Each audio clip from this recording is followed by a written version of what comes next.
আমি আলোচনা যখন করবো তখন। সুপ্রিয় শিক্ষার্থী, একাদশ শ্রেণীর সুপ্রিয় শিক্ষার্থী, বাঁকড়া ডিগ্রি কলেজ থেকে রসায়ন অনলাইন ক্লাসে আমি তোমাদের স্বাগত জানাচ্ছি, সাথে সাথে তোমাদের মনোসংযোগ কামনা করছি। আজকের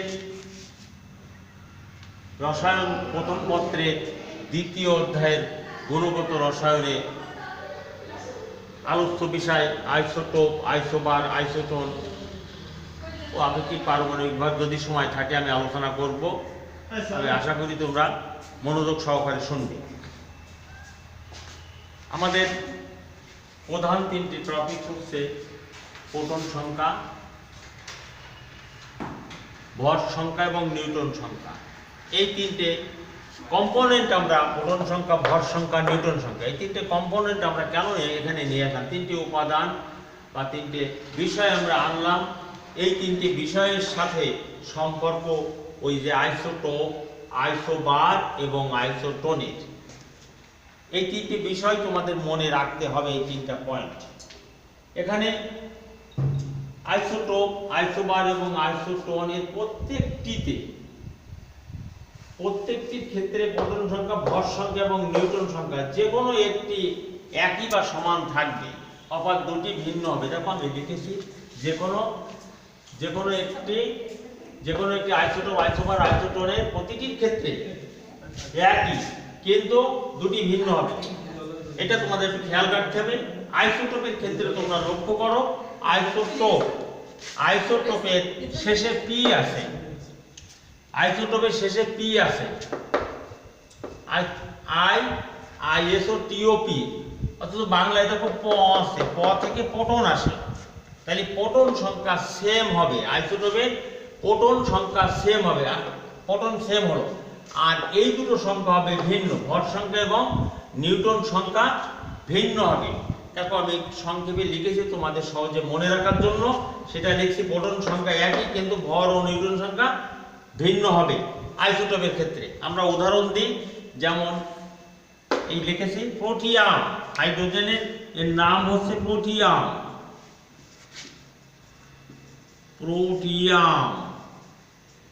প্রোটিয়াম। পরেরটা দেখো লিখেছি ডিউটেরিয়াম,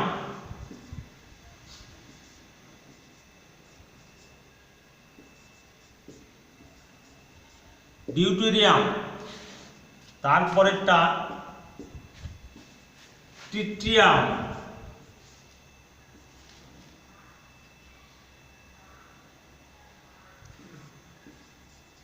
এই ট্রিটিয়াম। এই তিনটে আমরা হাইড্রোজেন পরমাণু লিখেছি। প্রত্যেকটির দেখো প্রোটন সংখ্যা, আমরা জানি পারমাণবিক সংখ্যায় প্রোটন সংখ্যা, পারমাণবিক সংখ্যা আমরা নিচে লিখি, পারমাণবিক সংখ্যা একই আছে, অর্থাৎ প্রোটন সংখ্যা একই আছে। কিন্তু নিউটন সংখ্যা দেখো, নিউটন সংখ্যা হচ্ছে ভর সংখ্যা থেকে প্রোটন সংখ্যা বিয়োগ করলে নিউটন সংখ্যা পাই। নিউটন সংখ্যা একই নেই, এখানে নিউটন দেখো 0, 1 থেকে 1 বিয়োগ করলে 0, 2 থেকে 1 বিয়োগ করলে 1, 3 থেকে 1 বিয়োগ করলে 2। তাহলে আমাদের নিউটন সংখ্যা এক নেই। ভর সংখ্যা দেখো অবশ্যই ভিন্ন ভিন্ন, প্রোটিয়ামের ক্ষেত্রে 1, ডিউটেরিয়ামের ক্ষেত্রে 2 আর ট্রিটিয়ামের ক্ষেত্রে দেখো 3। তাহলে এরা একে অপরের আইসোটোপ। আরও আমরা দেখি আইসোটোপ, কার্বন 6, 12, কার্বন 6, 13, কার্বন 6, 14। এরাও পরস্পর আইসোটোপ, পরস্পর একা একা আইসোটোপ না, কিন্তু পরস্পর আইসোটোপ। দেখো পরস্পর আইসোটোপ, প্রত্যেকটারই প্রোটন সংখ্যা সমান, ভর সংখ্যা দেখো ভিন্ন, আর ভর থেকে আমরা প্রোটন সংখ্যা বিয়োগ করলে নিউটন সংখ্যা পেয়ে যাব, নিউটন সংখ্যাও ভিন্ন। তাহলে যেসব একই মৌলের যেসব পরমাণু, একই মৌল দেখো এখানে সব মৌল হাইড্রোজেন, এখানে সব মৌল কার্বন, একই মৌলের যেসব পরমাণুর প্রোটন সংখ্যা একই কিন্তু ভর ও নিউটন সংখ্যা বিভিন্ন হয়, তাদেরকে একে অপরের আইসোটোপ বলা হয়। এই হচ্ছে আমাদের সংজ্ঞা, উদাহরণ দিয়েছি এই, এদের প্রত্যেকটি প্রোটন সংখ্যা সমান, ভর ও নিউটন সংখ্যা বিভিন্ন হওয়ার জন্য এরা পরস্পরের আইসোটোপ। বৈশিষ্ট্য দেখো, এদের বৈশিষ্ট্য হচ্ছে একই মৌলের পরমাণু, একই মৌলের পরমাণু, প্রত্যেকটি ধর্ম এক, পর্যায় সারণীতে অবস্থান একই। এই বৈশিষ্ট্যগুলো যে রয়েছে তোমাদের আরো একটু খেয়াল রাখতে হবে এমসিকিউ এর জন্য, সেটা হচ্ছে কোন কোন মৌলের আইসোটোপ নেই। সোডিয়াম এবং গোল্ড বাদ দিয়ে প্রকৃতিতে প্রাপ্ত এবং কৃত্রিমভাবে তৈরি প্রত্যেকটি মৌলের একাধিক আইসোটোপ রয়েছে। আর প্রকৃতিতে প্রাপ্ত ও কৃত্রিমভাবে তৈরি সর্বমোট মৌলের সংখ্যা হচ্ছে 118টি, কিন্তু আইসোটোপের সংখ্যা দেখো কত হয়েছে, 1300। আমরা এখন আইসোবার নিয়ে আলোচনা করব। প্রিয় শিক্ষার্থী, আমরা আইসোটোপ সম্পর্কে আলোচনা করেছি, শেষ করেছি আলোচনা। এবার আইসোবার। আইসোবার হচ্ছে, তোমরা দেখো বার, আইসো বারের শেষে বার লেখা আছে, বাদ থেকে আসে ভর, বাদ থেকে আসে ভর, তাহলে ভর একই থাকবে।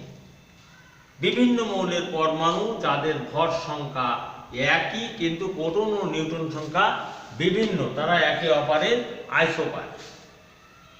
ভর সংখ্যা একই কিন্তু প্রোটন ও নিউট্রন সংখ্যা বিভিন্ন হলে তারা একে অপরের আইসোবার হবে। লক্ষ্য করো, উদাহরণ দিয়েছি, কপার 2964, জিঙ্ক 3064।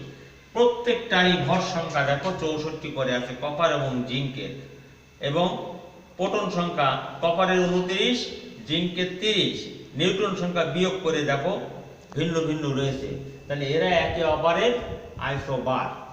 আইসোবারের বৈশিষ্ট্য হচ্ছে এরা বিভিন্ন মৌলের পরমাণু, প্রত্যেকটি ধর্ম ভিন্ন। বিভিন্ন মৌলের পরমাণু হওয়ার জন্য পর্যায় সারণীতে এদের অবস্থানও ভিন্ন ভিন্ন স্থানে হবে।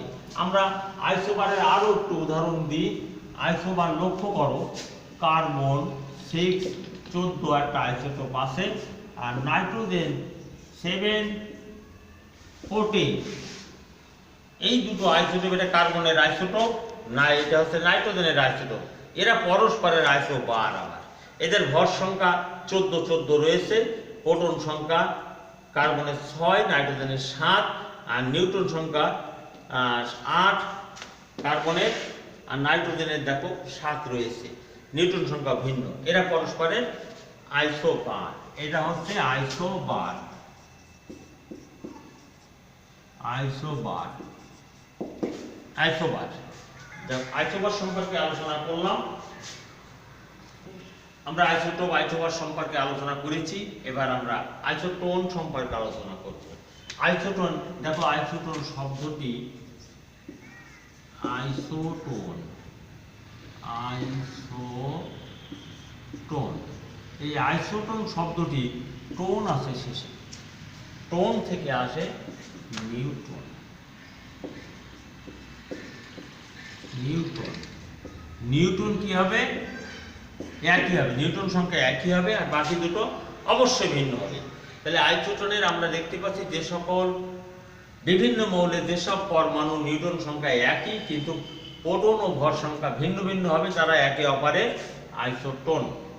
আইসোটোনের উদাহরণ হিসাবে আমরা লক্ষ্য করি, কার্বন 6, 14, অক্সিজেন 8, 16।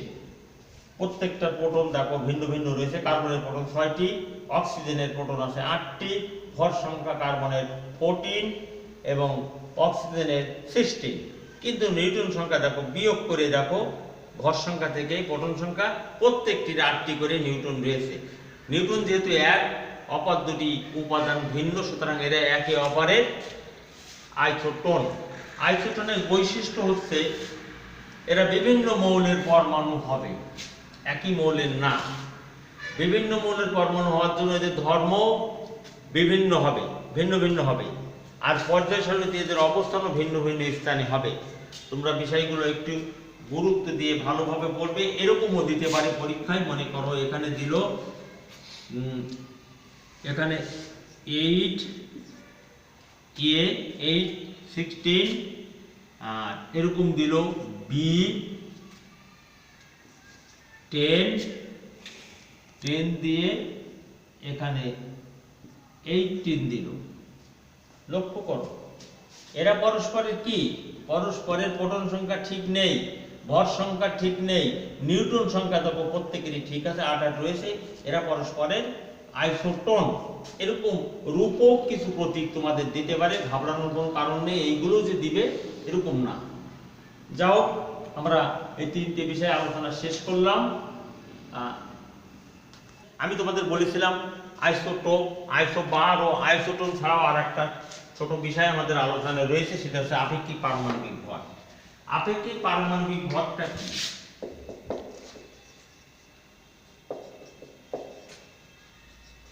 আপেক্ষিক পারমাণবিক ভর, পরমাণু দুই রকম ভর রয়েছে, একটা হচ্ছে প্রকৃত পারমাণবিক ভর, একটা হচ্ছে আপেক্ষিক পারমাণবিক ভর। প্রকৃত ভর হচ্ছে পরমাণুর ভর, আমরা জানি, আমরা ইতিপূর্বে আলোচনা করেছি, পরমাণুর ভর তার কেন্দ্রে পুঞ্জীভূত থাকে। পরমাণুর কেন্দ্রে কি থাকে? নিউট্রন আর প্রোটন। তার পরমাণুর ভর বলতে নিউট্রনের ভর এবং প্রোটনের ভর, অর্থাৎ একটি পরমাণুতে যে কয়টি নিউট্রন আছে এবং যে কয়টি প্রোটন আছে তাদের ভরের সমষ্টি হচ্ছে পরমাণুর প্রকৃত ভর। কিন্তু আপেক্ষিক পারমাণবিক ভরটা কি? প্রকৃত ভর আমাদের মনে রাখা অনেক কষ্ট, দুঃসহ, যার জন্য আমরা আপেক্ষিক পারমাণবিক ভরটা বেছে নিয়েছি। আপেক্ষিক পারমাণবিক ভর নির্ণয় করতে হলে কোনো একটি মৌলের পারমাণবিক ভরকে প্রমাণ বা স্ট্যান্ডার্ড ধরে তার সাপেক্ষে যে কোনো মৌলের একটি পরমাণু কত গুণ ভারী তাকে বলা হয় সংশ্লিষ্ট মৌলটির আপেক্ষিক পারমাণবিক ভর। তাহলে হচ্ছে কোনো একটি মৌলের পরমাণুর ভরকে প্রমাণ বা স্ট্যান্ডার্ড ধরে ওই মৌলের সাপেক্ষে অপর একটি মৌলের একটি পরমাণু কত গুণ ভারী তাকে বলা হয় সংশ্লিষ্ট মৌলটির আপেক্ষিক পারমাণবিক ভর। অর্থাৎ আপেক্ষিক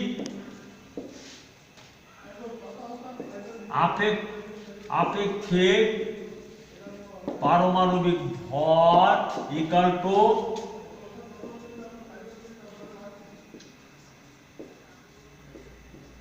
প্রমাণ মৌলের একটি পরমাণুর ভর বাই আপেক্ষিক পারমাণবিক ভর ইকুয়াল টু মৌলের একটি পরমাণুর ভর বাই প্রমাণ মৌলের একটি পরমাণুর ভর। এই হচ্ছে আমাদের ফর্মুলা। আপেক্ষিক পারমাণবিক ভরের ফর্মুলা, মৌলের একটি পরমাণুর ভরকে প্রমাণ মৌলের একটি পরমাণুর ভর দিয়ে ভাগ করলে আমরা আপেক্ষিক পারমাণবিক ভর পাওয়া যাব। আপেক্ষিক পারমাণবিক ভর নির্ণয়ের তিনটি স্কেল আছে। আপেক্ষিক পারমাণবিক ভর নির্ণয়ে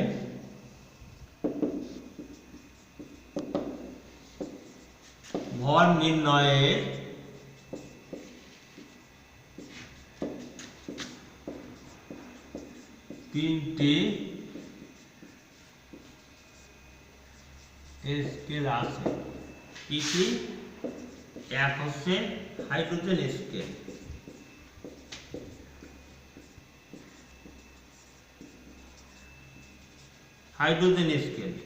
খ হচ্ছে অক্সিজেন স্কেল, গ হচ্ছে সর্বাধুনিক কার্বন 12 স্কেল। এই তিনটে স্কেল আছে। আমি তোমাদের এই তিনটি স্কেলের ভিতরে হয়তো সময়ের স্বল্পতার জন্য তিনটা আলোচনা করা সম্ভব হবে না, আমি একটা আলোচনা করছি হাইড্রোজেন স্কেল। হাইড্রোজেন স্কেল হচ্ছে মৌলের, যে কোনো মৌলের আপেক্ষিক পারমাণবিক ভর নির্ণয় করতে হলে হাইড্রোজেনের একটি পরমাণুর ভরকে প্রমাণ বা স্ট্যান্ডার্ড ধরে তার সাপেক্ষে যে মৌলটির আপেক্ষিক পারমাণবিক ভর আমরা নির্ণয় করব সেই মৌলটির একটি পরমাণুর ভর তুলনা করে ওই মৌলটির আপেক্ষিক পারমাণবিক ভর নির্ণয় করব। অর্থাৎ আমরা লিখব, আমরা এইটা আলোচনা করছি, অর্থাৎ কোন মৌলের আপেক্ষিক পারমাণবিক ভর ইকুয়াল টু ওই মৌলের একটি